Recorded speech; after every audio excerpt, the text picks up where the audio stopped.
Oke, jadi mari kita coba bahas lagi mengenai serialnya dari Classroom of the Elite. Dan kali ini tuh sendiri masih mengenai isi dari volume kedua pada tahun ketiganya. Spoiler ya, tentu aja. Video kali ini tuh sendiri bakalan jadi video spoiler. Jadi jika kalian itu tidak keberatan, yuk mari kita coba lanjutkan. Nah, jadi pada video kali ini kita akan masuk pada bagian ketiga ya, pada chapter pertamanya, dan POV masih dari karakter Ayano Koji Kiyotaka. Tak lama setelah itu, Shimazaki pergi lebih dulu. Katanya dia harus belajar. Sementara itu, Yoshida tetap duduk di bangkunya, membungkuk sambil memegang erat botol teh 280 ml yang sekarang tinggal setengah dengan kedua tangannya. Pikirannya tampak melayang, seolah masih berusaha memahami perasaannya sendiri. Kalau dipikir-pikir, mungkin membeli botol ukuran kecil itu memang keputusan yang tepat. Ada baiknya kita pulang sekarang. Sepertinya hujan akan semakin deras, ucap Ayano Koji dengan pelan kepada Yoshida. Ya, kalau hujannya makin lebat, bahkan payung pun tak akan cukup melindungi kakiku agar tidak basah kuyup. Namun Yoshida tidak menjawab, matanya kosong, menetap jauh melewati hujan yang turun. Aku yang tetap di dekatnya, diam-diam memperhatikannya. Dan tepat saat aku hendak berbicara lagi, bahunya yang tadinya membungkuk mulai perlahan terangkat. Ya, kamu benar, ucap Yoshida. Lalu dengan lesu dia berdiri dan mulai berjalan. Kamu lupa bukumu, ucap Ayano Koji. Ya, setelah aku menyerahkan buku yang ada di dalam kantong kertas yang tadinya diletakkan di atas bangku, dia menerimanya tanpa ekspresi. Jelas sekali dia masih terganggu dengan pembicaraan kami sebelumnya. Apa yang harus kulakukan kalau si Reishi ternyata suka cewek? Aku ini cowok kan? Kamu tahu, tanya Yoshida kepada Ayano Koji. Itu belum bisa dipastikan juga, jawab Ayano. Tapi tetap saja, balas Yoshida. Ya, kalau kamu sudah merasa goyah hanya karena ini, mungkin lebih baik kamu berhenti menyukai si Reishi. Bisa jadi rumor si pembantai 100 cowok ini benar, atau bisa juga dia suka sesama jenis, dan itu hal yang tidak kamu inginkan. Menurutmu bagaimana? Tanya Ayano Koji kepada Yoshida. Ya, hal seperti ini sebenarnya bukan cuma soal si Reishi saja, bisa terjadi ke siapapun. Semakin dalam kamu mencoba mengenal seseorang, semakin besar pula kemungkinan kamu akan menemukan hal-hal yang tidak pernah kamu bayangkan sebelumnya. Kamu akan terus menghadapi kenyataan seperti itu di sepanjang hidupmu. Kalau kamu belum siap, mundur juga merupakan bentuk keberanian. Hal yang tak kuinginkan ya, ucap Yoshida secara pelan. Ya, entah karena terkejut atau karena dia akhirnya mengakui bahwa dia memang menyukai si Reishi, Yoshida tidak lagi menunjukkan penolakannya. Ya, benar juga. Siapa peduli soal rumor si pembantai 100 cowok itu? Atau kalau dia suka cewek, aku harus bisa menerima itu. Karena kalau tidak, aku tidak akan bisa maju, saut Yoshida. Dan untuk membuka jalan ke kemungkinan yang baru, seseorang harus berani menapaki jalan yang penuh duri. Saat Yoshida memeluk erat bukunya, seberkas cahaya mulai kembali terlihat di matanya yang sebelumnya suram. Baiklah, aku akan, ucap Yoshida. Daripada terus mengkhawatirkan masa lalu, hal yang seharusnya lebih kamu pikirkan sekarang adalah kenyataan kalau Shimazaki menyukai si Reishi. Itu fakta yang tidak bisa disangkal, ucap Ayano Koji kepada Yoshida. Hah? Ucap Yoshida, yang kembali terbakar semangatnya. Dia langsung memegang dadanya secara dramatis, seperti pura-pura menyemburkan darah, seolah ingin menunjukkan betapa beratnya pukulan yang baru saja dia terima. Oi, Ayano Koji, kamu lagi berusaha menyemangatiku atau malah bikin aku makin down? Yang mana sih ini? Tanya Yoshida. Kurasa waktunya saja yang kurang tepat, tapi aku cuma ingin memberitahu kamu soal situasi yang sekarang ini terjadi. Jadi bukan keduanya, balas Ayano Koji. Bukan keduanya, itu kejam, saut Yoshida. Ya, kalau dipikir-pikir dia memang benar juga, anggap Ayano Koji. Tapi aku juga ingin menyemangatimu, ucap Ayano. Jangan bilang kayak gitu seolah ini cuman pemanis. Kamu memang orangnya kayak gitu ya? Tanya Yoshida kembali. Ya, Yoshida menjawab sambil bercanda, tapi nada suaranya ada sedikit kesungguhan di sana.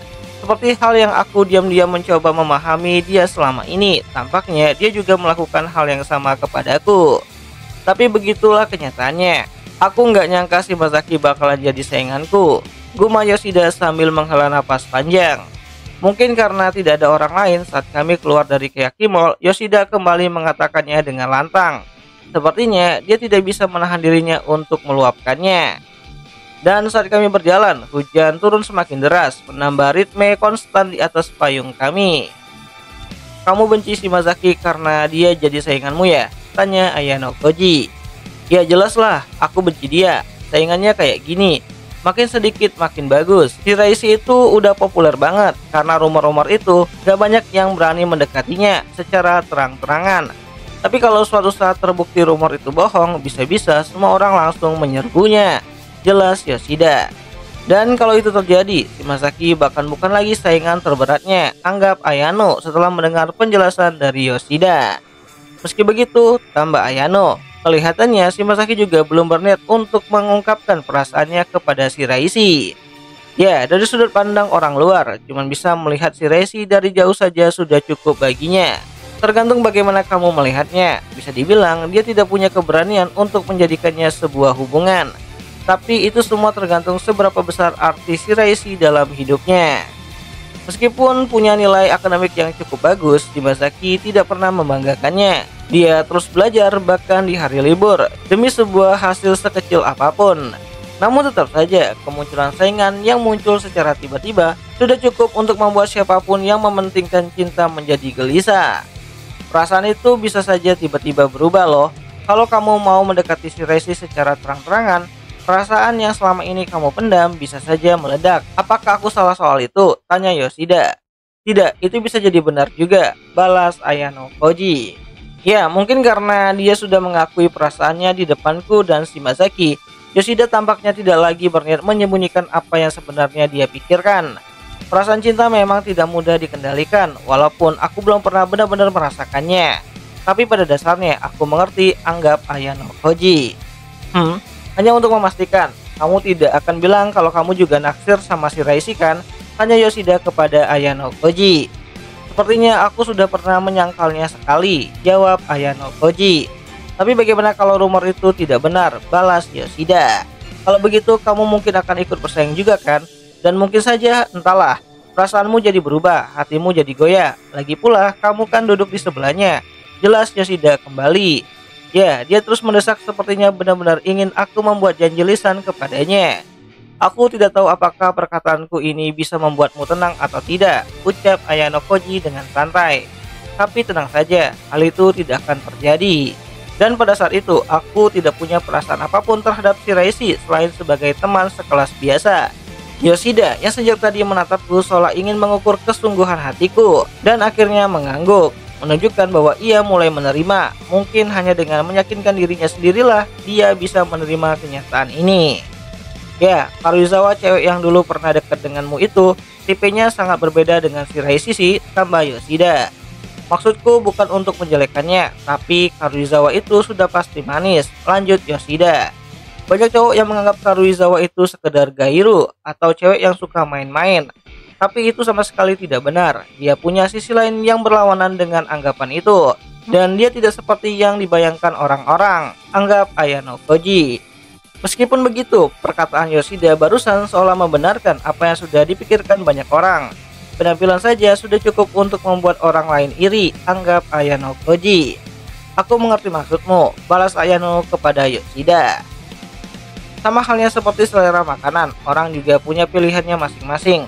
Baik itu hal besar ataupun kecil, bahkan dalam memilih pasangan. Nyatanya, Shiraishi dan Karuizawa bahkan tidak ada di dalam kategori yang sama. Mereka adalah tipe orang yang pada dasarnya sangat berbeda. Kalimat itu saja sepertinya sudah cukup untuk sedikit melegakan Yoshida. Tapi tetap saja, rasanya bukan kebetulan jika Shimazaki dan Yoshida, dua orang yang sudah akrab denganku, sama-sama menyukai Shiraishi. Bahkan mungkin saja banyak teman sekelas lainnya yang ternyata juga diam-diam menyukainya. Entah mereka sadar atau tidak. Satu hal yang aku tidak mengerti, kenapa Shiraishi begitu populer di kalangan laki-laki. Oke, aku akui penampilannya memang luar biasa dan lebih menarik perhatian dibandingkan siswi rata-rata. Tapi, tanya Ayano kepada Yoshida.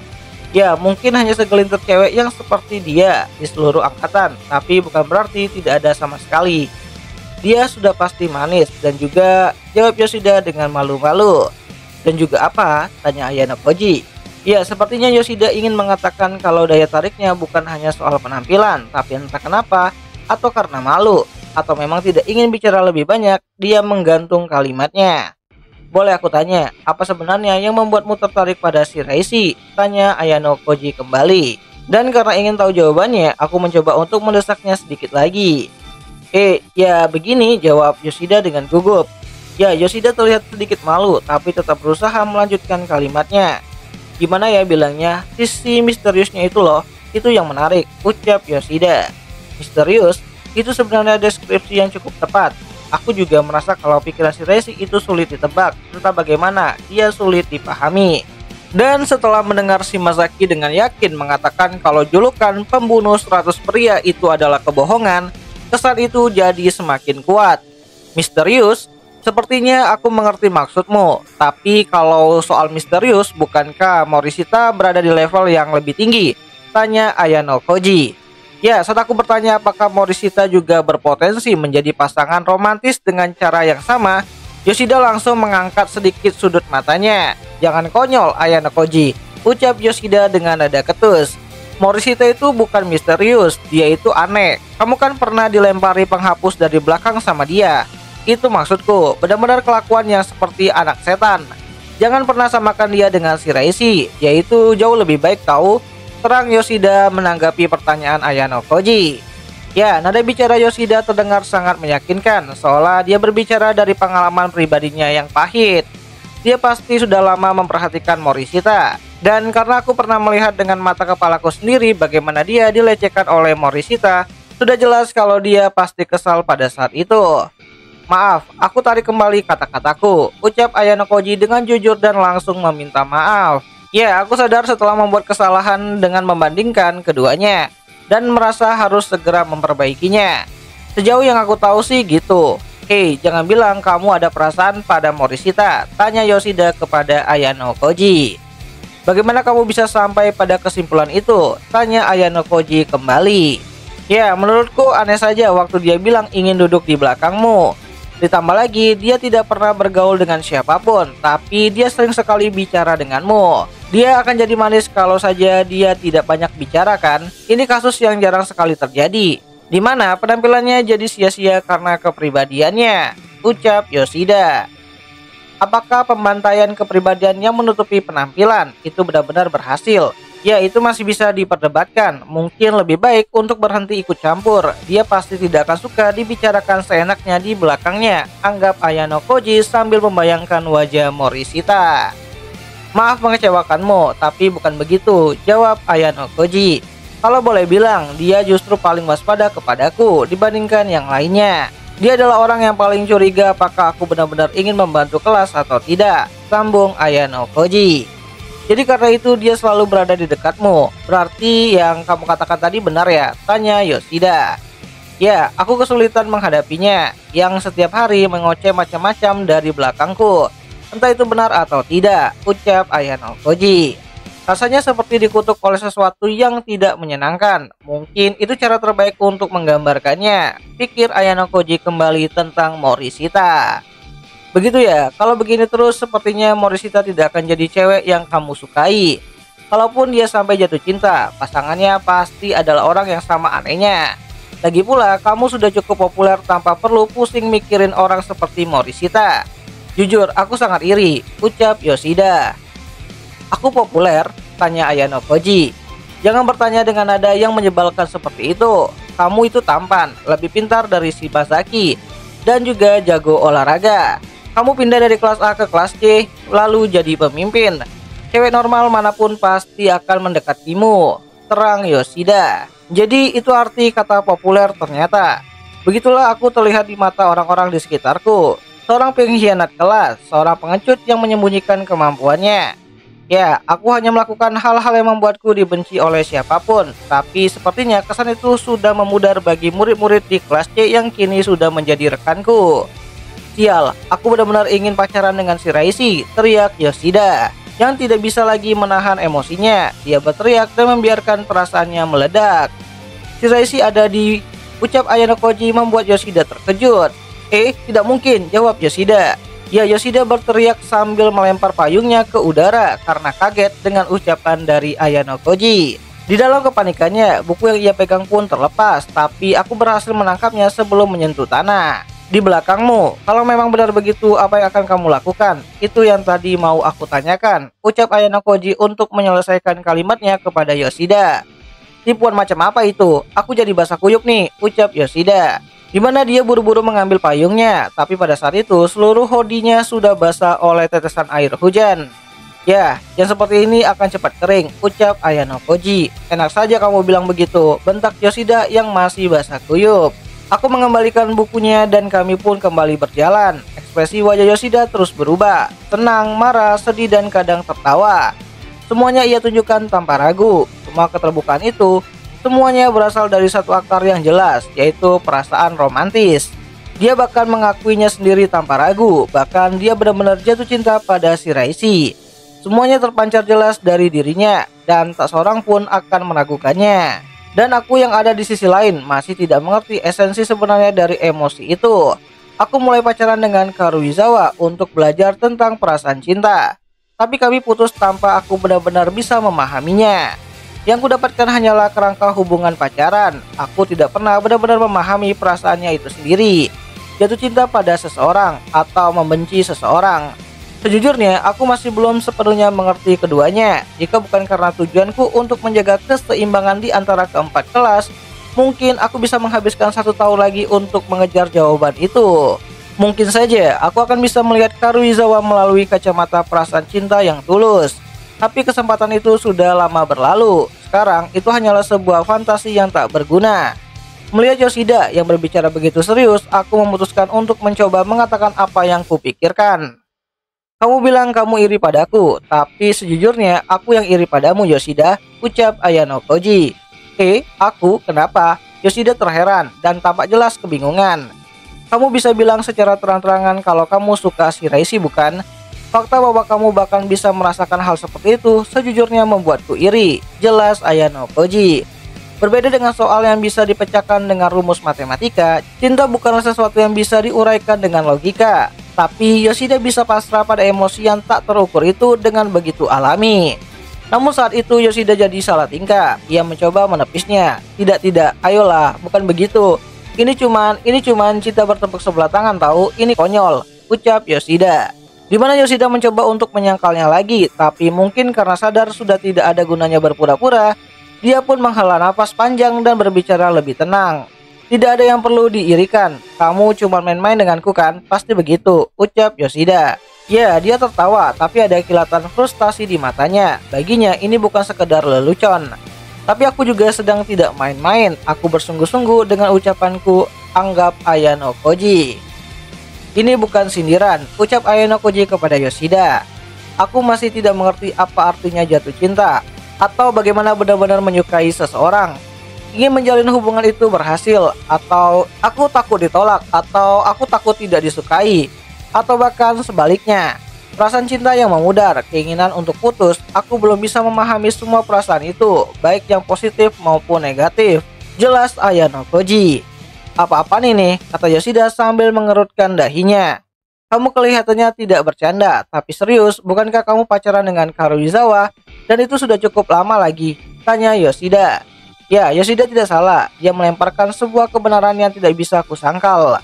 Sudahlah, lupakan saja, ucap Ayano Koji. Dan kalaupun aku mencoba menjelaskan isi pikiranku, orang lain tidak akan mungkin mengerti.